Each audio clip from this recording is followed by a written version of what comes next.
Hey guys welcome back to my YouTube channel. So last shot చూడకపోతే డెఫినెట్గా నా ఛానల్లో ఉంటుంది, please go check it out. So breakfast చేసిన తర్వాత మేమైతే యాగంటి టెంపుల్కి వచ్చాము.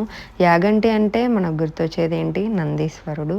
సో టెంపుల్ కన్నా ముందుల మాకు పుష్కరిణి అని చెప్పేసి ఒకటి నుండింది. సో ఇక్కడ water through out the year అలానే ఫ్లో అవుతాయి అంట, ఎంత డ్రాట్స్ వచ్చినా కూడా.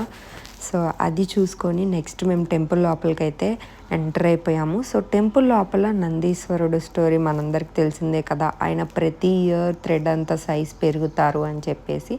సో ఫస్ట్ చాలా చిన్నగా ఉండేవాళ్ళంట. సో ఇయర్స్ పెరిగే కొద్దీ ఆయన పెరుగుతూ ఉన్నారంట. సో అది చాలా మిస్టరీగా ఉండింది అండ్ చాలా మంచిగా అనిపించింది అనమాట మాకు. సో అక్కడ టెంపుల్ లోపలే చిన్న చిన్న టెంపుల్స్ అయితే ఉన్నాయన్నమాట. అవన్నీ చూసుకొని మేమైతే నెక్స్ట్ వెంకటేశ్వర స్వామి టెంపుల్కి అయితే వెళ్తున్నాము. సో నేను వీడియో స్టార్టింగ్లో చూపించాను, 2 కొండల మధ్యలో వెంకటేశ్వర స్వామి ఉన్నారు.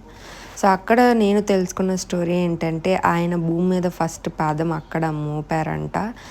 సో ఆ పాదం ఫస్ట్ పెట్టినప్పుడు ఆయనకి బొటనవేలు గోరు అనేది సగం విరిగిపోయి ఉంటుందంట.